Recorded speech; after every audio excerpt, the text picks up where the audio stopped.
Sa outside world, sino ba yung mga celebrities na sobrang starstruck kayo? Nakita Bini! Bini!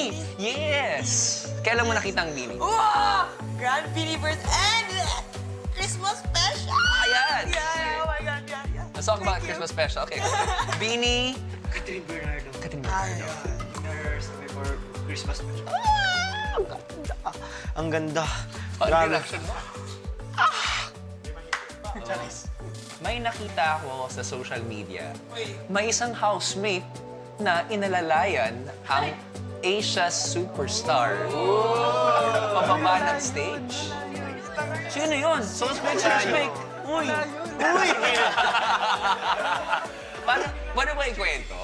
Noong nakita po talaga namin si Miss Catherine, nasa likod pa lang po siya. So kami parang instead po na bumaba din, syempre nakakahiya naman po as mga newbies. So doon lang po kami gumilid and then bumaba na po si Miss Catherine. In-offer ko na po yung hand ko kasi walang nag-a-assist po sa kanya. So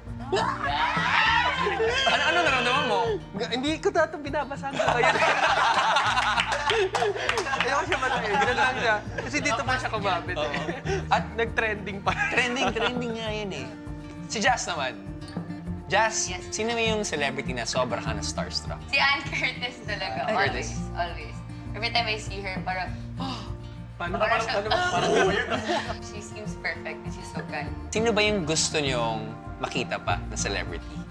Or hopefully, or makatrabaho, makakolab? Si Bruno. Wow! Wow, ah! Alam mo, pangarap ko rin masabi yun. Please welcome Bruno Mars.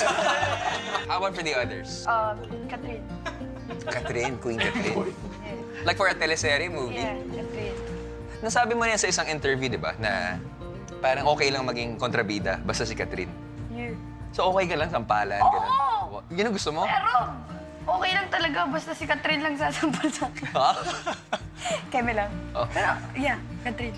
Naisip ko lang, dati, habang nag-audition pa lang, kasama na rin ako doon eh. Nag-audition pa lang tayo. Nakikita lang natin sa TV. Kasi dito na. Diyan pa rin buo pa. Di ba? And to be on that stage, sarap ng pakiramdam na, uy, Dream come true.